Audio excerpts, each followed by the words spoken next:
Je me doutais bien que ça pouvait pas marcher. Donc, j'ai bien perdu toute la connexion. On recommence depuis le début. Bonsoir à tous. Bonsoir à toutes. Trop contente de vous retrouver. Si ça pouvait fonctionner, ça m'arrangerait. Ce serait génial. Bonsoir Jean-François. Bonsoir Monique. On recommence. On repart de zéro. Bonsoir Julie. J'adore Internet. J'adore faire des lives. Bonsoir Laurent. Donc, aujourd'hui, comme je vous disais, bonsoir Damien, bonsoir Chantal, rebonsoir ma Chantal, bonsoir Sophie. Ah ben décidément, ça y est, il y a du monde. Fallait bien que je plante le truc pour que tout le monde se connecte. Bonsoir Aline, bonsoir Diane. Oui, ça faisait longtemps, ça m'a énormément manqué finalement de pas faire ce live la semaine dernière parce que j'étais avec du monde en formation énergétique. Donc j'étais obligée de faire sauter. Et du coup, je vous retrouve toute contente cette semaine. Donc, on va traiter un petit peu les 3 thèmes qui sont ressortis des propositions que j'avais faites. Donc, on va voir aujourd'hui le karma, les âmes des animaux et les blessures d'âme. Voilà. En espérant, 1, que ça ne coupe pas, encore une fois, 2, que les questions déroulent. Et comme j'ai dit tout à l'heure, je vais commencer évidemment par répondre aux questions qui m'ont déjà été envoyées sur mon Facebook et je prendrai ensuite les questions du live, si tant est qu'elles m'arrivent. On peut envoyer un petit peu d'énergie, un petit peu d'amour pour que ça fonctionne. Donc, le karma. Je reprends. Je ne suis pas pour. Si tant est qu'on puisse ne pas être pour le karma. Non, un peu plus sérieusement, à l'origine, le karma, c'est quelque chose de très intéressant et qui fait sens. Ça vient de l'hindouisme, ça vient du bouddhisme. Et en fait, ça vous explique le karma que votre destinée, eh ben, elle est déterminée par toutes vos actions de vos vies antérieures, toutes vos actions passées. C'est le cycle des conséquences et des causes qui sont liées à l'existence de la personne. En gros, c'est la somme de ce qu'un individu a fait ou fera. Donc, sur ce principe-là, j'ai aucun souci, j'y adhère. Maintenant, ça déconne un petit peu en cours de route. Ça a été rattrapé par notre société judéo-chrétienne, par notre mode de pensée un petit peu occidentaux. Et le karma, ça s'est sorti un peu de son concept de départ. Et maintenant, karma égale punition. Et c'est en ça que j'ai beaucoup de mal. Parce que je vous ai déjà expliqué dans mes vidéos précédentes qu'il n'y a pas de jugement, qu'il n'y a pas de sanction, qu'il n'y a pas de punition. Donc, je vois pas pourquoi on nous foutrait le karma à l'appel. Oh, votre situation, c'est une situation karmique. Oh, bah là, c'est une relation karmique. Oh, t'as une vie de merde, tu payes ta connerie, quoi. Réfléchissez un tout petit peu. Déjà, si on réfléchit au mot sanction, quand on passe l'année de terminale, on dit souvent qu'elle est sanctionnée à la fin par le diplôme du baccalauréat. Donc déjà, une sanction à la base, étymologiquement, ça peut être positif ou négatif. Encore une fois, problème, le positif, on ne le retient pas. On va s'accorder à ne se focaliser que sur le négatif, ce côté punitif. Alors, je vous en prie, suivez-moi, parce qu'on en a déjà parlé. Réfléchissez. Qui sanctionne cette source magnifique d'amour? Nos guides, qui sont hyper compatissants et qui nous aident et qui nous accompagnent? Nos âmes sœurs qui nous aident à travailler et à évoluer? Pas un d'eux va sanctionner. Si je pousse un peu, à la rigueur, ce serait vous.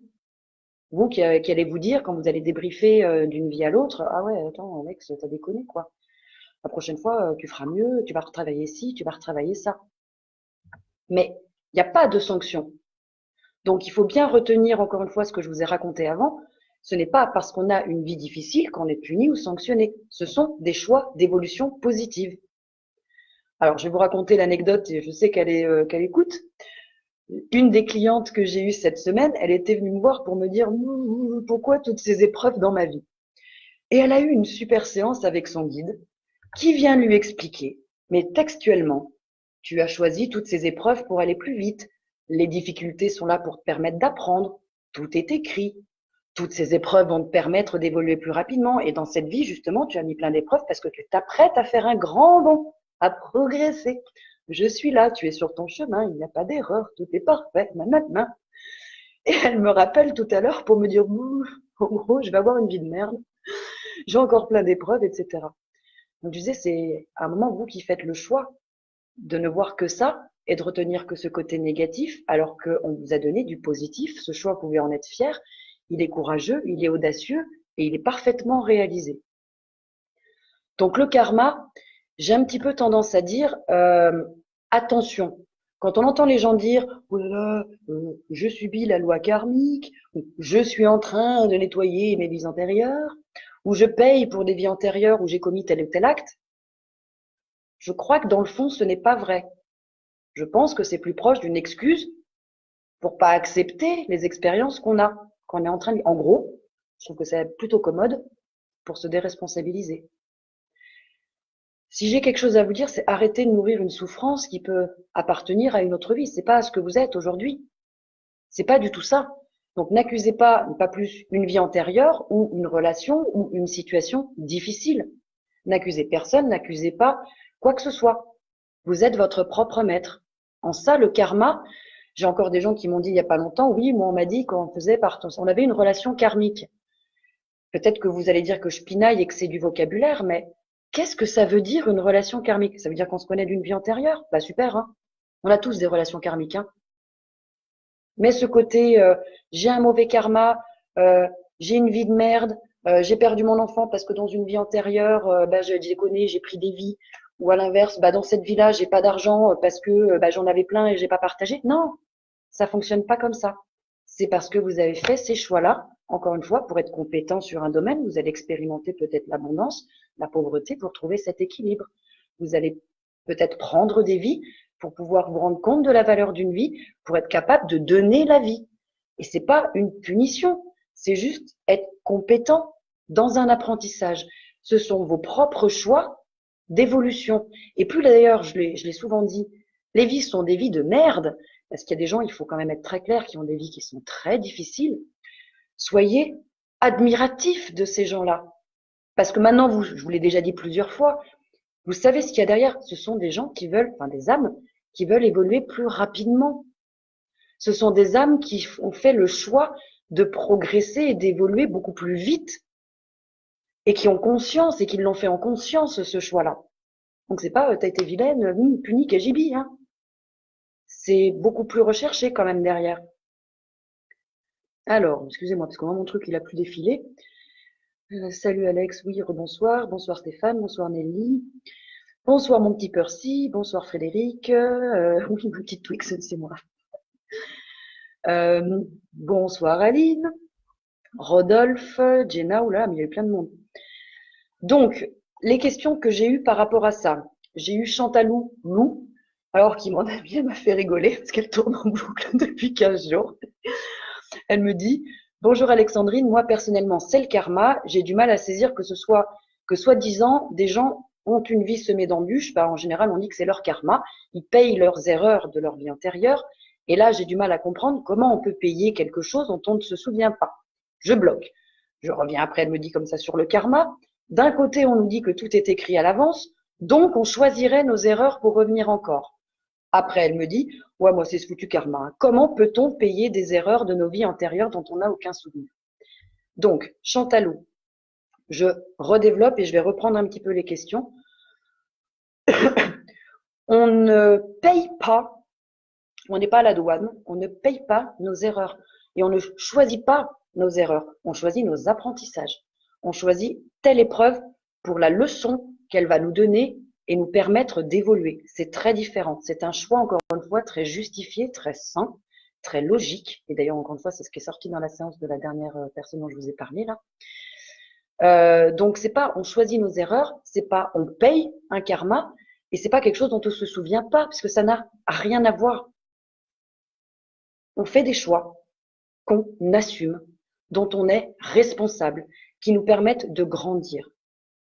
Donc, encore une fois, on ne paye pas quelque chose dont on ne se souvient pas. On fait des choix et on n'a pas besoin de se souvenir ce qu'on a fait de bien ou de mal, parce que c'est pas forcément en lien. Quand vous faites quelque chose, entre guillemets, de mal, quelque chose, moi je vais plutôt le dire autrement, un apprentissage que vous avez raté, vous allez le retravailler. C'est tout. C'est pas arrêter de vous flageller, de vous auto-flageller et d'écouter un petit peu tout ce que les gens vous racontent. Là, ça ne fait pas sens. Vous n'avez pas de punition, vous n'êtes pas sanctionné, qu'on parle de suicide, qu'on parle d'accident, qu'on parle de maladie, qu'on parle de notre libre arbitre. Si on était sanctionné à chaque fois, mais putain, pourquoi nous donner un libre arbitre?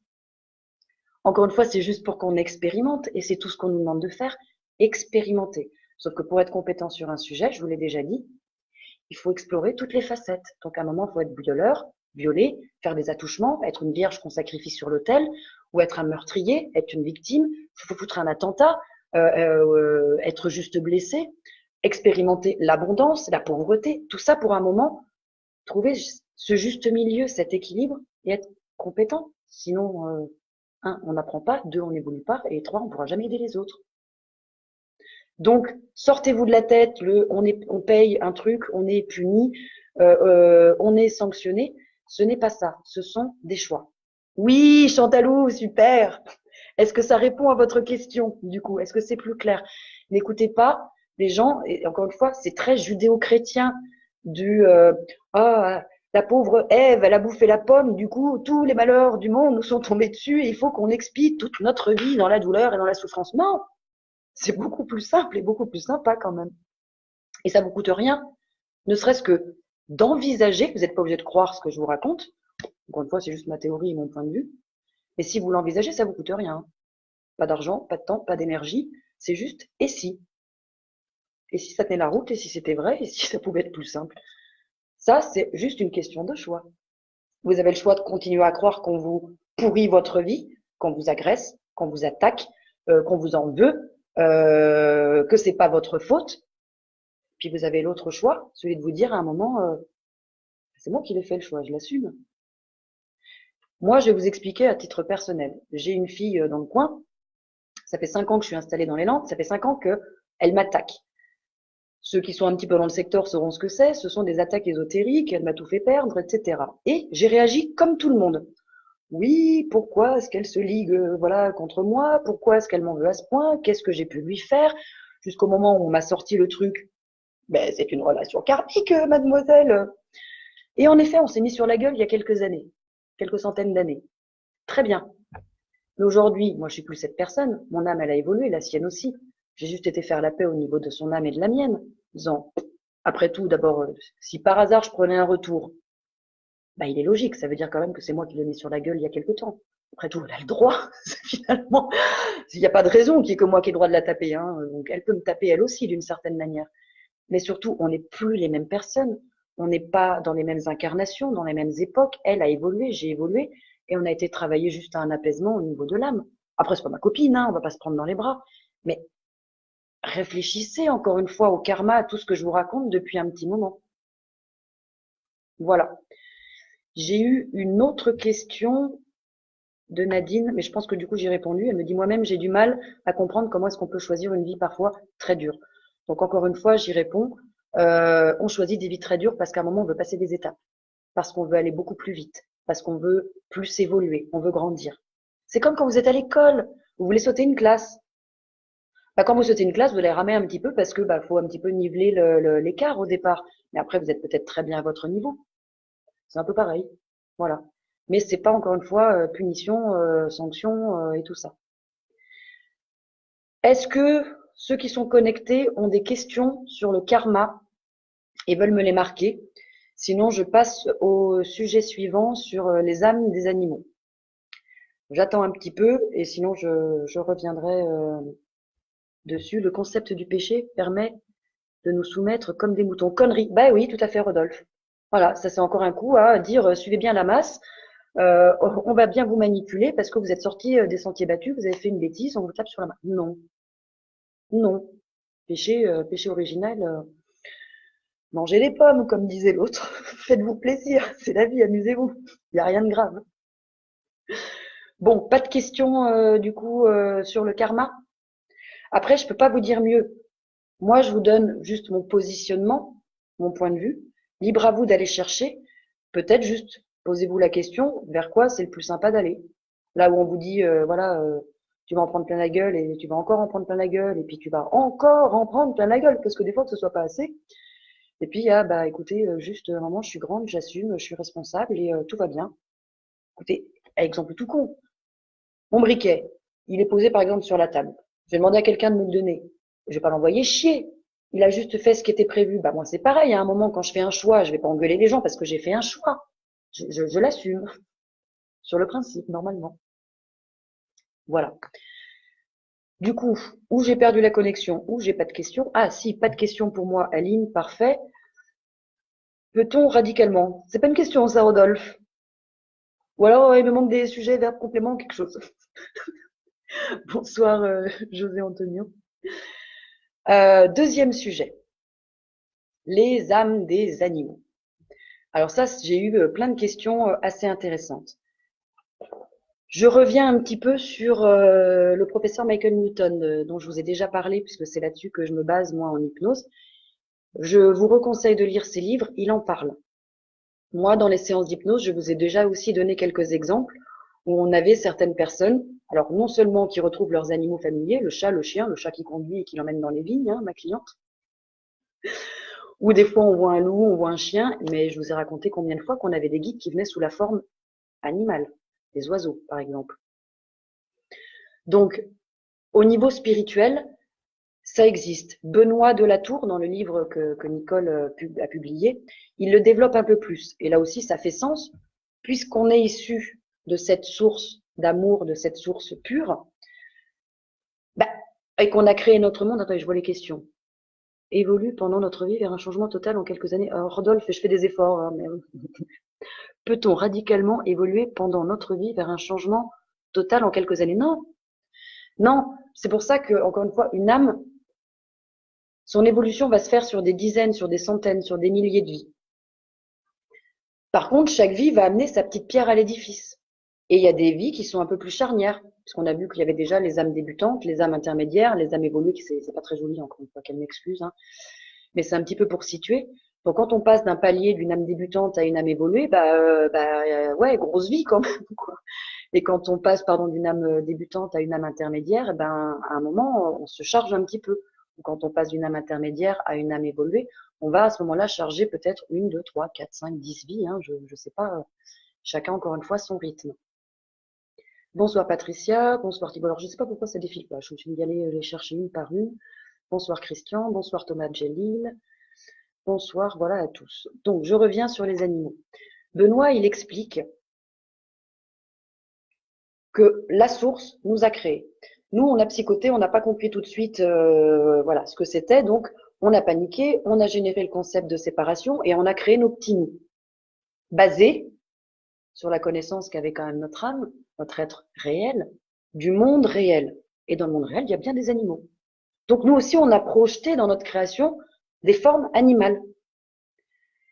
Sauf qu'on l'a projeté avec notre ego, avec tout, donc ça correspond pas finalement à l'animal réel. Il a ses qualités, il a ses défauts. Donc en tout cas, les âmes existent bien au niveau des animaux.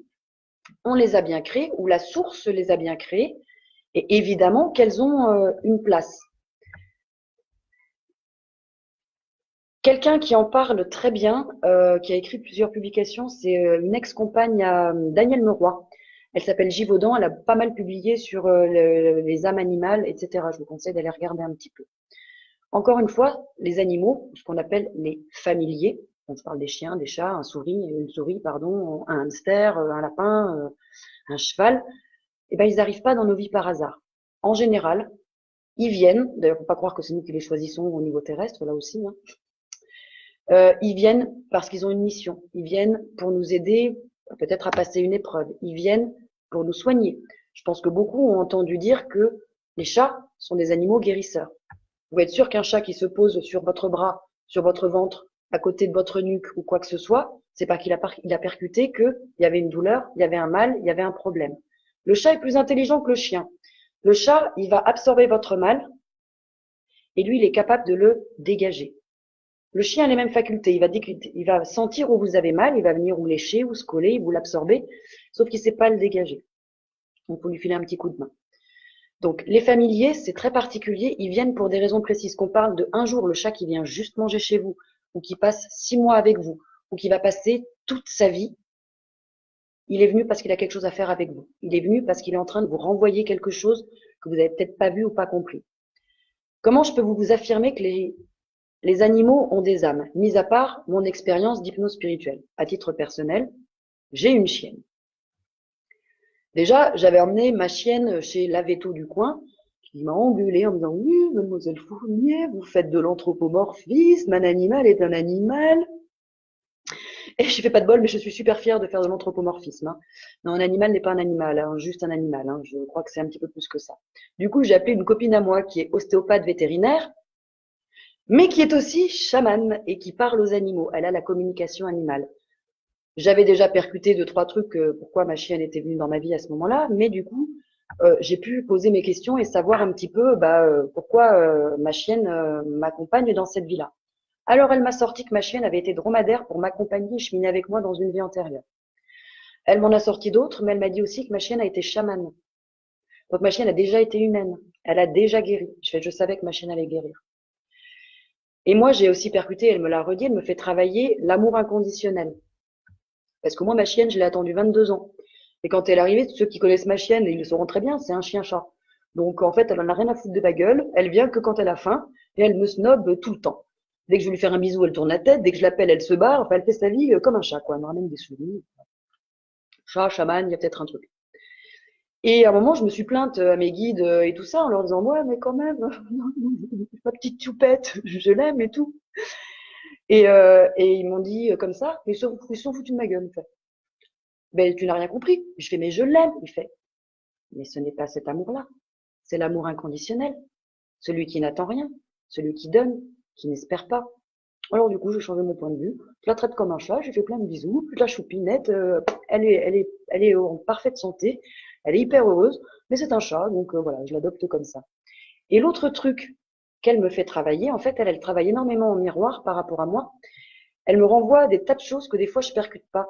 Au départ, moi, chez moi, c'est à moitié clôturé, enfin, c'est clôturé, mais il y a des lattes où il y a quand même des espaces. Et depuis petite, elle se barre, hein. Elle me regarde, elle fait juste merde, et elle part. Elle part dans la cambrousse. Et là, je me suis dit, mais en fait, elle est en train de m'expliquer que ce serait peut-être bien qu'à un moment, je mette des barrières dans ma vie. Un cadre. Que ce soit avec les personnes qui viennent en consultation, que ce soit avec la famille, que ce soit avec des amis. L'autre truc qu'elle m'a renvoyé en effet miroir plein pot, c'est aussi, je l'appelle, elle me regarde, elle se barre à l'opposé. Elle n'écoute rien. J'ai l'impression que je pisse dans un violon. Je n'ai aucun impact. Je me dis, mais en fait, c'est ça. Que ce soit avec mes artisans ou avec d'autres, je parle, on ne m'entend pas. Donc, elle est en train de me faire travailler, tu vas prendre ta place. Et vous verrez que quand vous vous faites mal, votre animal, très souvent, il a aussi à peu près la même blessure.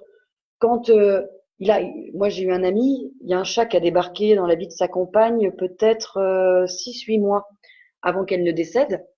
Et à partir du moment où elle est décédée, le chat dans la semaine il s'est barré. Je me souviens, si je me trompe pas, il s'est fait en plus écraser, il s'est fait cartonner. Mais c'est pas pour le carton, le chat écrasé, c'est qu'il était venu pour l'accompagner sur sa fin de vie. Il a fait ce qu'il avait à faire. Elle est partie, il est parti. Donc, les animaux viennent dans votre vie avec des objectifs, avec des buts, des choses pour lesquelles, encore une fois, on s'est mis d'accord.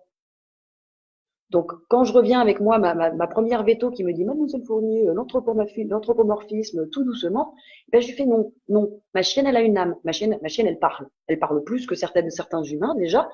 Et pour moi, elle a la même valeur, puisqu'elle vient de la même source, de cette source énergétique, de cette source d'amour. Elle est de la même matière qu'une pomme, qu'un cristal, que vous, que moi. C'est ce que j'essaye de vous expliquer depuis un moment. Moi, je suis ma chienne et moi, hein, on est tous liés. Et encore une fois, posez-vous la question, ceux qui vous disent, les animaux, ils n'ont pas d'âme, mais d'où, qui es-tu pour te croire supérieur à une âme, à un animal? Égaux comme ça. Comment tu peux penser que celui qui a tout créé, ou la source, encore une fois, appelez-le comme vous voulez, il a dit, toi, tu seras inférieur, toi, tu vas être un gros con, et toi, tu vas être au-dessus. Non, on est tous pareils, on est tous cette substance d'amour, de lumière, d'énergie. Donc, ma chienne, ben, je suis désolée, elle a la même valeur que vous, elle a la même valeur que moi. Moi, ma chienne, elle dort pas dehors. Moi, ma chienne, je lui parle. Moi, ma chienne, je la traite comme un adulte, et je l'assume, et j'en suis fière. Et c'est vrai qu'elle n'a pas apprécié, malgré tout. Passons. Chacun son positionnement. Alors, Rodolphe, parfois, même si je suis à l'écoute, ça déconnecte et ça me dépasse. Non, attends, pardon, c'est moi qui n'arrive pas à lire. Parfois, même si je suis à l'écoute et connectée, ça me dépasse et tu es encore un petit peu dubitatif, besoin de travail. C'est juste de la réflexion, Rodolphe. Encore une fois, moi, j'impose rien, je dis juste aux gens, allez là où ça vous parle. Là aussi, j'impose rien aux gens. Mais je pense que si on réfléchit un tout petit peu, je pense que ça fait sens. Si La théorie de on vient du même tout, que vous l'appeliez Dieu, la source, Allah, Bouddha, je sais pas, le Père divin, la mère ceci, mère nature. Je veux dire, vous croyez sincèrement qu'ils ont fait des échelons et des degrés? Un arbre, une pierre, un animal, un être humain, mais putain, c'est la même substance. On est de la même matière au départ. Donc, je crois que c'est encore une fois juste humain et terrestre de dire un animal c'est con, ça parle pas, je suis supérieur. Je crois qu'on prend beaucoup de leçons en plus ces derniers temps par certains animaux. Hein, je vois suffisamment de vidéos sur Facebook, on voit un éléphant qui ramasse des déchets et qui les met dans une poubelle. Je pense qu'ils nous aident à travailler, je pense qu'ils nous aident à ouvrir les yeux, je pense qu'ils viennent encore une fois nous donner des leçons. À prendre en considération, je pense. Moi, ma chienne, je la mets pas au-dessus de moi, hein, mais très clairement, je la mets pas en dessous. Égale. Elle a pas plus, pas moins de valeur que vous. Elle a pas plus, pas moins de valeur que moi. C'est un être vivant. C'est un être d'amour. Petite conne, mais un être d'amour quand même, que j'adore profondément. Alors, dans les questions qui m'ont été posées sur les âmes des animaux. Alors, pourriez-vous, c'était Monique Doulut qui m'avait dit, pourriez-vous nous parler de l'évolution de l'âme des animaux dans l'au-delà? Qu'en est-il de leur plan vibratoire? Alors, le plan vibratoire, moi, j'en ai jamais parlé déjà pour les êtres humains. Donc, je vais pas plus en parler pour les animaux, parce que là aussi, je crois qu'on n'est pas trop sur des échelons, et premier étage, deuxième étage, troisième étage. Mais encore une fois, les âmes animales évoluent comme nous. Chacun ses apprentissages, chacun ses besoins. Il n'y a pas de normes en la matière. Il y a eu il y a la théorie bouddhiste qui dit premier stade minéral, puis végétal, puis animal, puis humain, puis divin. Et on progresse. Et quand on fait quelque chose de pas bien, on régresse. Alors moi, j'ai été bouddhiste pendant des années, donc j'ai adhéré à cette théorie. Aujourd'hui, là aussi, je n'adhère pas. Exemple. C'est toujours ce que je donne en conférence. Aujourd'hui, je suis Alexandrine Fournier, incarnée terrestre. Je viens apprendre je ne sais quelle connerie, mais je viens expérimenter. Imaginons que je vous dise, voilà, dans ma prochaine vie, je m'incarne en pierre, en caillou. Qui pense que c'est une régression? En général, j'ai 95% de la salle de conférence qui me dit moi. Très bien. Maintenant, si je vous dis, moi, dans ma prochaine vie, je voudrais apprendre la densité. Donc, je vais faire le choix de m'incarner en caillou. Qui pense que c'est une régression? Ah, bah là, j'ai beaucoup de mains qui se baissent quand même. Donc, l'être humain, il peut choisir d'être humain, il peut choisir d'être végétal, animal, minéral, parce qu'il va venir lui aussi expérimenter. Et ben, les animaux, c'est un peu pareil. Et là aussi, il n'y a pas régression ou quoi que ce soit. Moi, ma chienne a été chamane. Et ben, pourquoi elle pourrait pas être chienne dans cette vie-là et m'aider à soigner les gens? Parce que déjà, mon lieu, il soigne. Moi, je soigne. Pourquoi ma chienne, elle ne mettrait pas la main à la pâte? Sans mauvais jeu de mots. C'est pas une régression. Enfin, moi, je le vois pas comme ça. Donc, j'espère que ça répond un petit peu à ces questions pour Monique. Sont-ils toujours en connexion avec leurs humains? Est-ce qu'ils le retrouvent dans le moment venu? Ben oui, puisque dans le monde spirituel, ils ont leur être réel qui est juste parfait et accompli là-haut. Et de nouveau, on se retrouve et on fait notre popote là-haut, on fait notre vie, quoi. Tranquillement. Alors, bonsoir Youssef. Bonsoir, je suis d'accord avec vous, les animaux sont vraiment magnifiques. Ben oui. J'ai lu qu'elles se retrouvent sous forme d'âme groupe et non pas individuellement. Alors, c'est assez juste et faux. J'adore les réponses à la con comme ça. Newton va plutôt dire ça, qu'elles se retrouvent dans un endroit où elles sont plutôt entre elles. Benoît de la Tour va plutôt dire ce que je suis en train de vous raconter, encore une fois, puisqu'on est tous issus de cette source dans la réalité, dans un monde réel, avec mon être réel, avec des animaux réels, et ben après tout, ils sont avec nous. Encore une fois, la vie qu'on calque, qu'on projette, qu'on crée, ce monde d'illusions sur Terre, il est quand même une copie un petit peu déformée du monde réel. Donc dans le monde réel, ils sont bien avec nous. Et nous aussi, on les a ici. Donc, j'espère que là, ça répond un petit peu à votre dernière question, Monique. Moi, perso, après, si vous me demandez exactement ce que j'en pense, je me positionne beaucoup plus du côté de Benoît. Déjà à l'époque où je connaissais pas Benoît et que j'avais lu Newton, je me suis dit, tiens, c'est quand même bizarre qu'on leur met dans des quartiers spécifiques. Je voyais pas trop le pourquoi du comment. Voilà. Comme je vous dis, après, c'est pareil. Réfléchissez 2 secondes. Un guide, comme je vous l'ai dit, des fois, ils arrivent sous la forme animale. Vous pensez que ça a pareil, que ça a moins de valeur, que c'est inférieur? C'est un guide dans un animal. D'ailleurs, ma chienne, quand la vétérinaire ostéopathe chamane était venue, elle m'a dit, elle est en train de se faire adombrer par un chaman qui est en train de lui refiler des trucs. Donc, elle a été possédée par un chaman pendant quelques jours. Donc, il y a bien des êtres très supérieurs qui prennent possession des corps d'animaux aussi pour un moment faire un travail, pour transmettre, pour grandir. Donc, ça marche pour moi dans les deux sens. Alors, du coup, je pense que ça va répondre. Damien m'avait posé plein de questions intéressantes. Du coup, est-ce qu'il y a aussi des contrats d'âme avec les animaux? Alors, Damien Fritz, oui, pardon. Oui, du coup, là, j'en ai donné des exemples et je pense que tout le monde, à un moment, devrait faire ça quand vous avez un animal. Je répète, que ce soit un hamster, un serpent, un chat, un chien, un cheval. Trouvez quelqu'un de compétent qui fasse de la communication animale, qui soit un petit peu spirituel et non pas spiritueux, hein, qui vous raconte n'importe quoi pour comprendre pourquoi cet animal est dans votre vie, qu'est-ce qui vient vous faire travailler. Donc oui, pour moi, les contrats d'âme animaux, enfin, ou familiers, êtres humains existent. Question de Damien, c'était aussi, est-ce qu'une âme animale peut faire partie d'une famille d'âmes humaines? Alors là, j'ai pas de réponse à te donner. J'ai pas d'expérience, j'ai pas de réponse à ça en hypnose spirituelle, j'ai pas forcément trouvé de choses dans les livres, donc je n'ai pas de réponse à te donner là-dessus. Je sais même pas ce que je te dirais. Pourquoi pas, mais j'ai pas d'infos pour moi solides ou tangibles de mon expérience à te donner là-dessus. Donc je suis un petit peu désolée. Et dernière question que tu m'avais posée, donc est-ce qu'une âme humaine peut s'incarner en animal aussi? Inversement, là du coup, je pense que j'y ai répondu. Donc si moi je peux m'incarner comme caillou pour expérimenter la densité, pourquoi je pourrais pas expérimenter l'éléphant pour travailler la mémoire, ou la girafe pour voir peut-être de très très haut, je dis n'importe quoi, je ne sais pas, ou le serpent pour expérimenter, ça peut être intéressant de muer tous les 7 ans, tous les je ne sais combien pour expérimenter des renouvellements. Et bien sûr, du coup, que les animaux, eux aussi, peuvent passer de animal à humain, à animal, à humain, à animal, à humain. J'étais là incognito. Ouais, c'était toi, je t'avais repéré.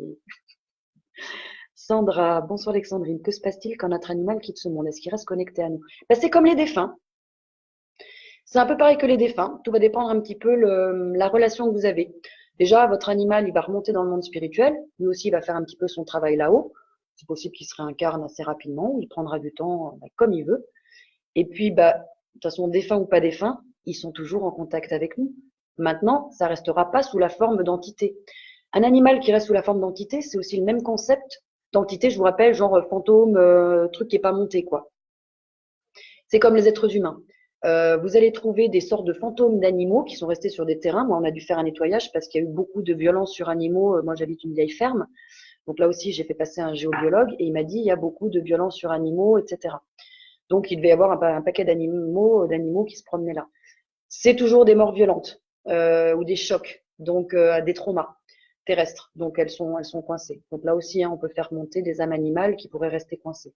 Mais en général, quand vous avez une bonne relation avec votre chien ou votre n'importe quel animal, il rentre et bien sûr qu'il est connecté avec vous et bien sûr vous allez le retrouver quand vous allez rentrer dans le monde spirituel. Voilà, est-ce que ça répond à votre question, Sandra? Peut-on soi-même apprendre la communication animale spirituelle? Alors, sur le principe, oui, parce que ça s'appelle quoi, la communication animale spirituelle? C'est comme la communication d'âme à âme, c'est ce que j'explique tout le temps en hypnose, c'est notre langage premier, c'est de la télépathie. Donc, sur le principe, on devrait tous être capables de faire ça, ce sont des facultés qu'on a. Maintenant, la nuance que je mets, c'est comme la médiumnité, on est tous médiums, on est tous passeurs d'âme, on est tous magnétiseurs, on a tous ces facultés-là, ça fait partie intégrante de notre âme. Sauf qu'il ne faut pas oublier les choix qu'on a faits avant de nous incarner. Donc on aura fait le choix de l'apprendre en cours de route, de l'utiliser depuis notre naissance, c'est ce qu'on appelle des médiums de naissance par exemple, ou pas l'utiliser parce qu'on va travailler autre chose. Donc moi quand j'entends des gens qui me disent qu'ils ont fait des formations de passeurs d'âme, je suis un peu catastrophée, en disant putain c'est un petit peu soit tu vois les défunts, soit tu les vois pas. J'ai des gens qui ont fait des formations pour voir les auras et qui disent bah au bout du compte, merde, je vois pas les auras, je suis un peu déçu. Ben ouais, peut-être que t'as pas fait le choix avant. Donc en théorie, tout le monde peut. Maintenant, en pratique, ça dépend de vos choix. Si vous êtes intéressée, Sandra, mais je sais que vous êtes en Grèce, par la communication animale spirituelle, mon amie qui est ostéopathe, chamane, vétérinaire, elle a fait plein de reportages. Elle est très très connue. Elle est dans les Pyrénées-Atlantiques. Elle s'appelle Véronique Zenoni. Elle fait de temps en temps des stages. Elle fait beaucoup de trucs aussi en Afrique. Elle peut transmettre, mais encore une fois, ça marchera pour vous si à un moment ça rentre dans vos choix pré-incarnation. Voilà, si vous n'avez pas fait le choix d'être médium, excusez-moi de vous dire que vous n'allez pas capter beaucoup de choses. Si vous n'avez pas fait le choix de pouvoir voir les auras pour travailler de ça et ça et aider les gens, vous aurez beau faire 10, 15, 20, 50 formations, vous ne verrez pas les auras. Les passeurs d'âme, c'est pareil. C'est pas parce que vous faites une formation de passeur d'âme, je suis désolée, que vous allez voir les défunts. Moi, j'ai beau batailler, je ne suis pas passeur d'âme, je ne les vois pas. Voilà, je ne les entends pas, je ne suis pas médium, je ne peux pas accéder à ça. Peut-être qu'un jour ça se réveillera, peut-être que c'est prévu pour mes 60 ans, et peut-être que c'est prévu pour jamais. Donc faites attention quand vous prenez aussi ce genre de formation. Ce n'est pas du tout gage de réussite. Il n'y a aucune obligation de résultat. Et ils le savent très bien, puisqu'on travaille avec de l'intangible. Après, si je veux pousser, je vous dirais bien, tentez l'expérience toute seule. Connectez-vous un petit peu avec les animaux, essayez de voir si vous avez des images, si vous avez des sons, si vous avez des phrases qui vous arrivent, voir dans quel état d'esprit est dans quel état d'esprit est l'animal. Mais moi, perso, ma chienne, j'y arrive pas. Alors j'attends qu'elle pioune ou qu'elle me regarde avec j'ai faim. Oui, je sais, il y a que ça qui t'intéresse. Et là, je la comprends. Mais sinon, je ne l'ai pas, ça non plus. Voilà. Alors, qu'est-ce qu'on a d'autre? J'ai pas plus de questions sur les âmes humaines. Voilà, ça c'est un lapsus révélateur. Sur les âmes animales. Donc, est-ce qu'il y a encore des questions sur Facebook par rapport aux animaux? Bonsoir Daniel, bonsoir Jean-Marc, très joli nom Vivaldi. Le fait qu'on apprend plein de choses avec vous, est-ce que ça ne va pas influencer nos choix futurs? C'est toujours pareil. Alors, très très bonne question, Martin, je vais y arriver. Alors ça, je l'ai souvent avec l'hypnose comme question. La réponse va être très claire. Si ça influence vos choix futurs et que ça va biaiser votre expérience et tout ça, clairement, on vous donne pas accès. Voilà. Donc, ça c'est ma choupette, ça y est, qui se manifeste. Oui, va jouer un petit peu dehors. Donc, si c'est pas prévu, vous n'y aurez pas accès. Comme ça, on vous biaisera pas.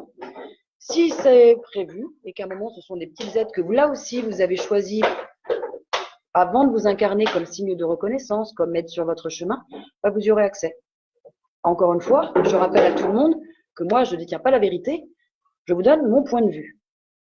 Chacun a son libre arbitre. D'ailleurs, le guide n'a pas arrêté de le répéter à ma cliente, là, l'autre jour, en début de semaine, disant, tout est écrit, mais tu es libre de choisir. Donc, vous êtes libre de choisir. Faites-vous votre opinion. Écoutez d'autres personnes, allez voir d'autres thérapeutes, lisez des bouquins, regardez des films, documentez-vous, mais allez là où ça vous parle. Encore une fois, à mon avis, à certains moments, le choix est vite fait entre ceux qui vous disent tout le temps, faut avoir peur, c'est la fin du monde, vous allez être puni, et puis un truc qui vous coûte juste rien, qui vous dit, et si vous pouviez être bien. Mais je parle pas que de moi.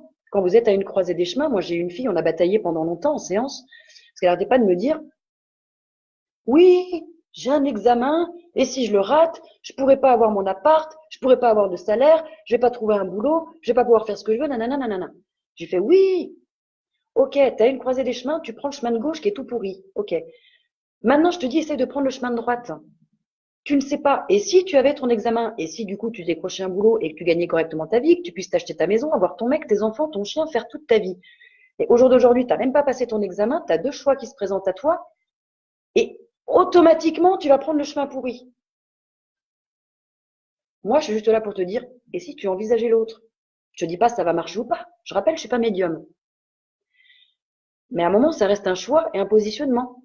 Qu'est-ce que ça vous coûte de vous dire, et si mon animal me suit? Et si finalement mon défunt, il m'accompagne? Et si je pouvais être juste accomplie et heureuse? Et si ça pouvait dérouler correctement? Ça vous coûte quoi? Ça ne vous prend pas de temps, pas d'argent, pas d'énergie. Écoutez votre ressenti.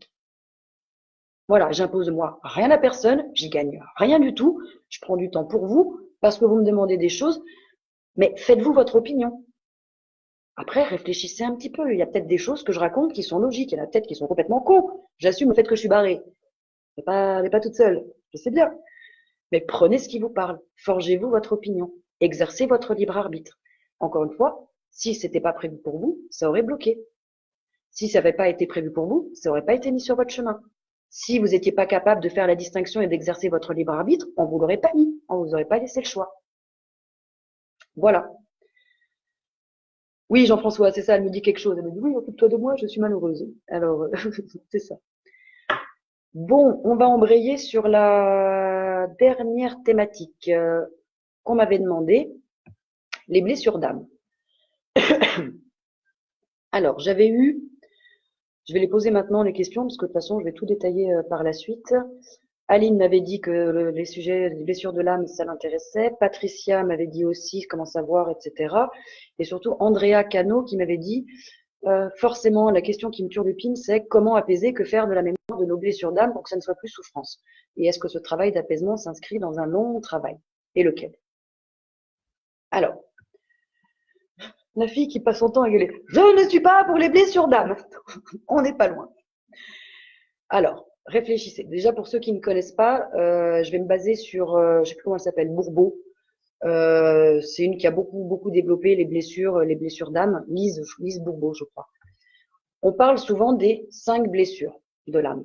La blessure du rejet, je vais vous la détailler. La blessure d'abandon, la blessure de l'humiliation, la trahison et l'injustice. Encore une fois, à titre personnel, moi, je sais plus quel médium j'avais été voir qui m'a dit, oh là là, mon Dieu, ma pauvre fille, vous avez les 5, hein, oh là là, c'est chargé. Bon, alors, je vous développe la théorie, je vous donne mon positionnement après. Alors, oh là là, il y a eu plein de questions. Et si on utilisait cette énergie, comme tu dis, pour être heureux, plutôt que de concentrer sur moi? C'est tout ce que je raconte, Rodolphe. T'as tout compris. C'est exactement ce que je dis. C'est pour ça que je ne peux pas faire mieux. Ça ne peut pas être plus simple. Monique, paradoxal, quelle est la part du déterminisme et du libre arbitre? Alors, Monique, c'est une des thématiques que je pensais suggérer, justement, libre arbitre, déterminisme. Gardez bien votre question et si vous voulez, on le traitera la semaine prochaine dans les propositions que je vais faire. Et justement, je veux bien parler des annales akashiques. Aucun souci, mais là, on va partir après dans tous les sens. Gardez la question, remettez-la moi sur mon Facebook quand on sortira cette thématique-là. Chantalou, je reviens sur le choix de notre vie, genre les assassins, les terroristes, ce ne sont pas de mauvais âmes. Mais non. Non, ça, je vais juste répondre rapidement à Chantal là-dessus. Je l'avais donné ça déjà, je crois, dans une vidéo précédente. Et surtout, je l'avais utilisé dans une conférence qui se passait pour moi juste après les attentats de Charlie Hebdo. Et à l'époque, il y avait Dieudonné, alors excusez-moi, mais je vais dire ce con de Dieudonné parce que je n'adhère pas du tout à ses idées, qui avait sorti Je suis Charlie Koulibaly. Et ben moi, je l'ai repris, mais à un niveau spirituel, en disant moi aussi, je suis Charlie Koulibaly. Parce qu'à un moment, il faut prendre conscience que tous ceux de Charlie Hebdo ont fait des choix d'incarnation, et clairement, ils savaient, et quand même, ils se sont mis d'accord avec les frères Koulibaly. Les frères Koulibaly, ils ont fait leur propre choix d'incarnation, et bien évidemment qu'ils se sont mis d'accord avec ceux de Charlie Hebdo, et ils sont venus, ils se sont incarnés, ils ont tout fait péter, il y a eu des morts. Ok. Sauf que moi, qu'est-ce que j'ai vu de l'extérieur? Alors c'est sûr, j'ai pas 70 ans, mais moi, je n'avais jamais vu ça. Autant de solidarité, autant d'émotions, autant de soutien, que ce soit la France, l'Europe, le monde entier. Réfléchissez à l'accord d'Amman qu'il y a derrière. Est-ce qu'ils ne sont pas tous, Charlie Koulibaly, venus nous donner une leçon? Est-ce qu'à un moment, on n'est pas venu nous dire peut-être la liberté d'expression, peut-être le soutien, peut-être l'entraide, peut-être voilà des choses comme ça? C'est évident qu'il y a un accord. Et on ne peut pas plus blâmer les frères Koulibaly que ceux de Charlie. Nous, au plan terrestre, on va dire Koulibaly, connard, pauvre petit Charlie Hebdo. Au niveau spirituel, moi je dis merci aux deux. Parce qu'il y a eu une leçon. Et évidemment qu'il y a eu le raccord d'âme à âme. Donc ce ne sont pas de mauvaises âmes. Pour moi, ce ne sont pas. De toute façon, il n'y a pas de mauvaises âmes. Il n'y a que des âmes pures qui viennent faire leurs propres expériences. Et encore une fois, quand on veut être compétent, il faut être un coup victime, un coup terroriste, un coup meurtrier, un coup violeur, un coup victime, un coup tout ça. Je clôture là-dessus. Voilà, Lise Bourbeau, tiens Damien, tu me relances dessus. Lise Bourbeau dit qu'on a les 4 blessures, peut-être pas tous sur l'humiliation. C'est pas faux. Du coup, donc, je vais détailler un petit peu les 5 blessures d'âme, basées sur Lise Bourbeau. La blessure du rejet, en général, ce sont des personnes qu'on appelle qui ont le masque du fuyant. quelles sont les caractéristiques des gens qui sont fuyants, des gens qui ont cette blessure de rejet? En général, ils sont sensibles aux remarques des parents. Ils vont très peu parler ou pas oser donner leur opinion. Ils ont tendance à se sentir constamment, continuellement rejetés ou nuls ou sans valeur.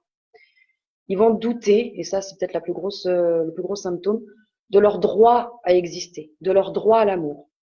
Ils se sentent pas le droit d'exister. Donc ils vont avoir tendance à fuir aussi les situations, ils vont pouvoir se sentir rejetés. Ce ne sont pas des gens qui vont s'attacher à l'argent ou aux biens matériels. Comme ils se sentent rejetés, ils vont avoir tendance à saboter leurs relations, à chercher aussi constamment la validation d'autrui. Ils vont avoir tendance à s'isoler, à rechercher la solitude. Ils sont très perfectionnistes, donc ils ont un rapport à l'erreur qui est assez particulier. Et leur principale peur, c'est la panique. La deuxième blessure, qu'on appelle blessure de l'âme, donc c'est la blessure d'abandon. Là, ça va plutôt revêtir le masque du dépendant. Donc, qu'est-ce que ça a comme caractéristique, un dépendant? Il va dépendre des autres. Il va chercher constamment leur soutien, leur approbation. Lui, quand il fait ça, c'est que forcément, il manque d'affection, il manque de nourriture affective. Donc, il va facilement devenir victime, alors, des autres, des événements, des circonstances. Du coup, il va aussi chercher à attirer beaucoup l'attention. C'est quelqu'un qui est aussi dans la dramaturgie, qui va beaucoup dramatiser. Et il va avoir une vie qui va faire des hauts, des bas, des hauts, des bas, qui a aussi beaucoup de mal qu'on lui dise non, qui va beaucoup demander conseil, qui va se laisser un peu porter, qui va se laisser guider en général, et qui est très fusionnel, qui a quand même besoin des autres. Et sa principale peur, évidemment, là elle est logique, c'est la solitude. La troisième blessure, donc l'humiliation, comme dit Lise Bourbeau et que Damien vient de me rappeler, donc qui n'est pas forcément pour tout le monde, il y en a qui l'ont, il y en a qui ne l'ont pas, c'est la blessure d'humiliation. Là, on va tomber sur le masque du masochiste. Et bon, les caractéristiques du masochiste, c'est satisfaction et plaisir à souffrir, hein, qui recherche plutôt la douleur et l'humiliation, qui est dans la honte, honte de lui-même, et du coup, il va l'éviter. Hein. C'est quelqu'un qui va prendre beaucoup de responsabilités pour être performant, mais qui a du mal à exprimer ses vrais besoins, qui va avoir tendance à se dévaloriser, à se punir lui-même, qui aime prendre soin des autres, qui va avoir une relation fusionnelle aussi avec sa mère et qui va être très hypersensible. Et sa peur principale au masochiste, c'est le manque de liberté. En fait, il va avoir peur d'abuser s'il n'a pas de limite. C'est ça le masochiste. Quatrième blessure d'âme, c'est ce qu'on appelle la blessure de trahison. C'est là, on va avoir le masque du contrôlant, la personne qui est dans le contrôle. Donc les caractéristiques, c'est quelqu'un qui va se sentir très responsable, qui va être très exigeant avec elle-même, mais qui tient pas ses engagements. C'est quelqu'un qui, une fois qu'on a trompé sa confiance, il se sent trahi. Voilà. Donc il va pas supporter la lâcheté chez les autres. C'est quelqu'un qui a très souvent une forte personnalité, qui va vouloir que tout le monde adhère à ses propos, qui va être très très impatient avec des gens qui sont plus lents, qui a un mental très très actif aussi. Bon bah quelqu'un qui contrôle, eh ben il va avoir le contrôle sur tout. Et attention, il y a de la manipulation derrière. C'est quelqu'un qui va se mettre facilement en colère, qui va pas se confier aisément. Il cherche à attirer l'attention, il cherche à être spécial. Et sa principale peur, ça va être la dissociation. La cinquième blessure d'âme, c'est l'injustice. Et là, on va avoir le masque du rigide. Donc, un rigide, ça a quoi comme caractéristique? C'est quelqu'un qui a besoin de performer, qui a besoin d'être parfait. Il va se couper de ses émotions. Il va avoir du mal à se faire plaisir sans se sentir coupable. Lui aussi, il est dans un contrôle, il se contrôle, il aime l'ordre. Il va faire croire aux gens que rien ne l'atteint, mais il va chercher la justice à tout prix. Il aime bien se sentir apprécié pour ce qu'il fait et non ce qu'il est. C'est quelqu'un en surface de très optimiste. Hein. C'est quelqu'un qui craint aussi l'autorité. Débrouillard, il va faire les choses seul et qui va avoir un peu de mal à demander de l'aide. Toute la dualité bien-mal est au cœur de son existence au rigide. Donc il va être très exigeant envers lui-même, constamment dans l'action, et c'est quelqu'un qui va croire mériter tout ce qui lui arrive. Il a un peu de mal à reconnaître ses limites aussi. Donc sa principale peur, c'est la froideur. Donc, comment je vais vous répondre?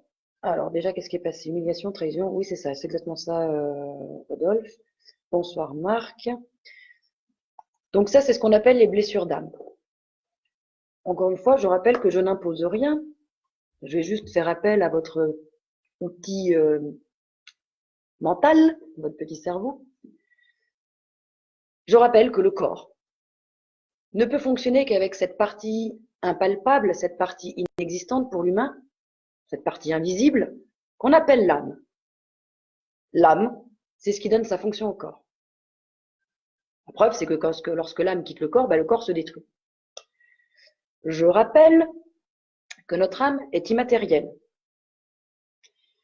qu'elle est, elle n'a pas vraiment de réalité dans ce monde-là, où tout est matière, où tout est tangible, où on peut voir, on peut toucher, on peut entendre. L'âme, elle touche pas. L'âme, elle entend pas. L'âme, elle voit pas. C'est bien votre âme qui dirige le véhicule qui est votre corps, pour toutes nos expérimentations. Donc, l'âme, je vous l'ai déjà dit, est déjà dans cette lumière, est déjà cet être réel, est déjà dans l'amour, est déjà accompli, est déjà dans cette perfection. Réfléchissez donc 2 secondes. Comment quelque chose d'immatériel peut souffrir? Reprenez l'énergie, je vous l'avais déjà dit, comment pouvez-vous nettoyer de l'énergie? Comment pouvez-vous blesser de l'énergie? Comment voulez-vous qu'une énergie souffre? D'autant plus si on pousse que nous sommes amour. Vous pouvez nettoyer l'amour? Vous pouvez blesser l'amour? Vous pouvez guérir ou des choses comme ça? Non. On est déjà dans cette perfection. C'est finalement notre personnalité humaine qui, quand elle vient vivre ces expériences douloureuses, va expérimenter ça. Donc, à un moment, là aussi, je pense que c'est se déculpabiliser, nous, êtres humains dans notre conscience, quand on se dit que notre âme, oh, mon âme a été blessée. Votre âme, elle n'est pas blessée.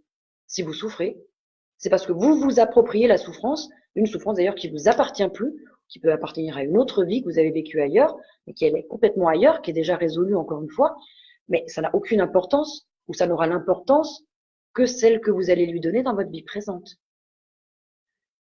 J'ai déjà ouvert cette porte il y a à peu près 15 jours, quand je vous ai parlé du monde de l'illusion et du monde de la réalité. Il faut s'ouvrir à une autre réalité de vous-même pour comprendre que on est bien au-delà de la matière.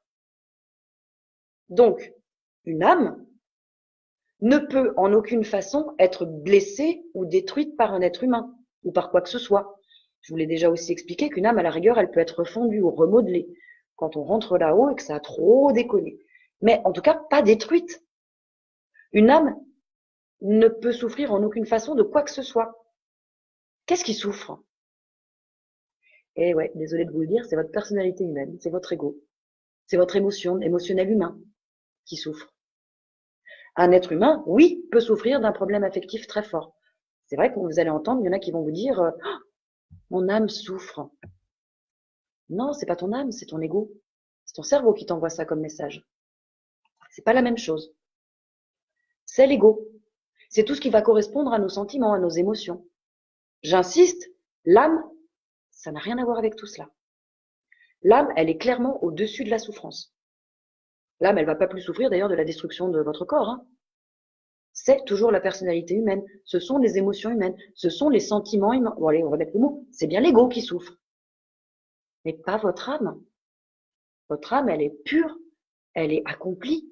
Elle est dans la réalité. Elle est cette lumière. Elle est déjà ça.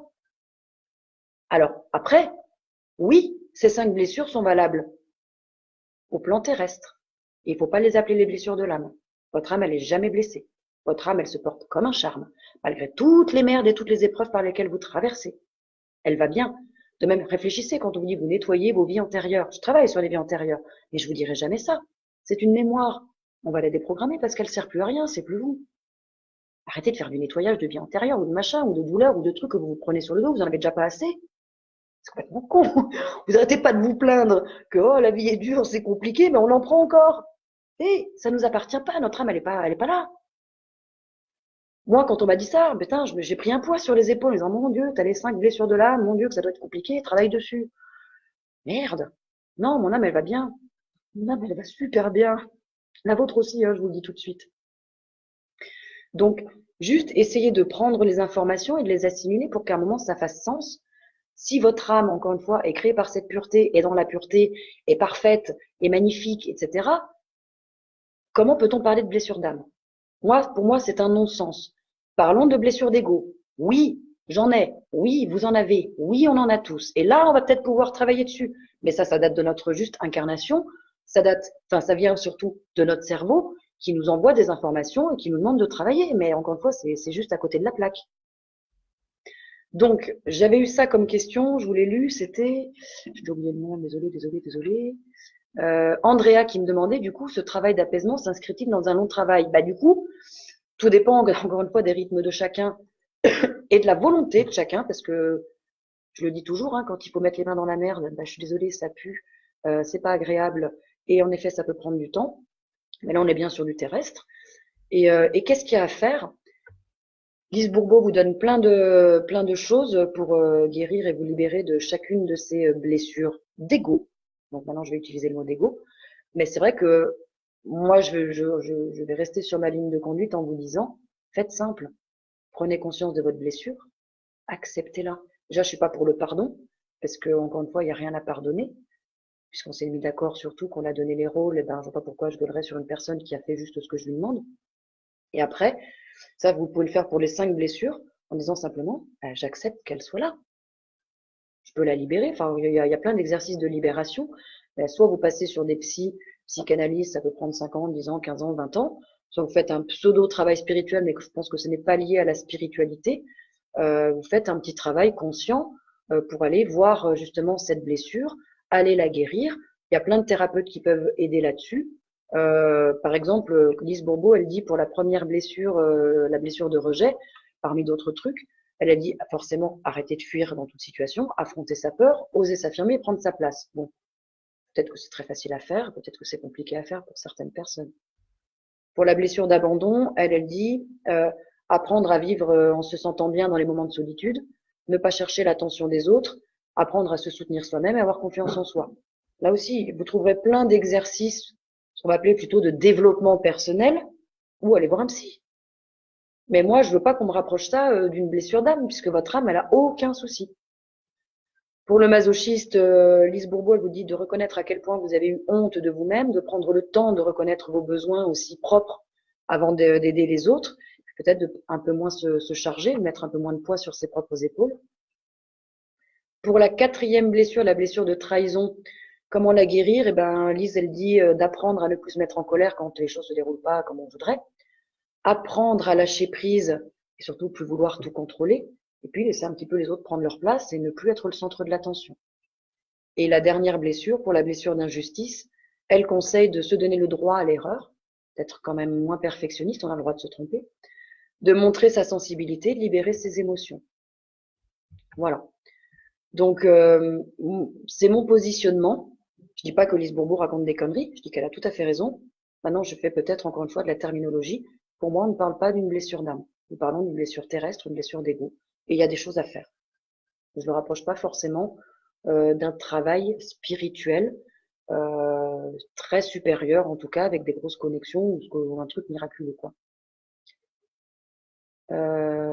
Ça bug, mince, quel dommage. Mince, je vous ai, moi. Moi, je vous ai tous. Est-ce que vous me recevez? Allô, Houston, ici la Terre. Bonsoir, Franck. Je vois que tu viens de te connecter. Vous m'entendez là ou pas? Je parle dans le vide. Faites-moi un petit coucou. Sandra Klein, Pascal, Christian. Il n'y a personne qui veut me parler, donc ça bug bien. Je parle toute seule. Bon, de toute façon, j'arrivais un petit peu sur la fin. Voilà un petit peu ce que je pouvais vous dire donc sur ces 3 thématiques. Le karma, les âmes animales et les blessures d'âme. Encore une fois, je réinsiste, je n'impose rien, je ne force personne dans ses croyances. Vous me demandez mon point de vue, je vous le donne. Tout ce que je souhaite, c'est que vous réfléchissiez un petit peu. Si ça vous parle et que si vous trouvez que ça fait sens, allez-y, foncez, montez-vous votre système de croyance dans cette direction-là. Si ça vous parle pas, vous tournez la page, vous allez juste chercher ailleurs. Vous trouverez forcément quelque chose qui vous convient et ce sera bon pour vous. Voilà. Donc, pour cette semaine, voilà un petit peu les thématiques traitées. Je peux vous suggérer encore une fois pour la semaine prochaine, si vous voulez poser des questions, justement, j'avais mis déterminisme ou libre arbitre. Pourquoi d'abord est-ce qu'on a aussi cette amnésie? Pourquoi est-ce qu'on ne se souvient pas de nos vies antérieures de nos vies passées ou de l'entre-deux-vies, de l'au-delà. Peut-être qu'on peut parler de la spiritualité, des émotions, des croyances, des peurs. Il y en a qui me disent, voilà, le mal, est-ce que ça existe ou est-ce que c'est une création de l'homme? Est-ce que l'enfer, les sorciers, les démons, ça existe vraiment? On peut parler de l'enfant intérieur. J'ai aussi souvent les questions, est-ce qu'il faut accepter ou refuser les dons qu'on a? Et du coup, sur la médiumnité, est-ce qu'il faut y croire? Je vous mets quelques thématiques, à vous de voir. N'hésitez pas à m'en suggérer d'autres d'ailleurs si ça ne vous convient pas. Et puis, bah voilà, je piocherai un petit peu ce qui sort majoritairement et j'essaierai de développer quelque chose la semaine prochaine, même jour, même heure approximativement, sauf gros bug, gros changement. Voilà, bah écoutez, j'ai été super contente de vous retrouver. Merci pour tous les messages et les questions. Dommage que ça bug sur la fin. Encore une fois, je finis toute seule. Mais c'est pas grave, vous aurez certainement tout en replay. Et puis sinon, je continuerai à répondre en MP tranquillement à chacun. Voilà, bah écoutez, un grand merci à vous. Merci de me suivre. Merci pour vos questions. Et puis, bah, je vous souhaite une agréable soirée, une très douce et une très belle semaine dans l'amour et dans la lumière. Et portez-vous bien, réalisez-vous bien. Euh, autorisez-vous à être qui vous êtes réellement. À très bientôt. Au revoir.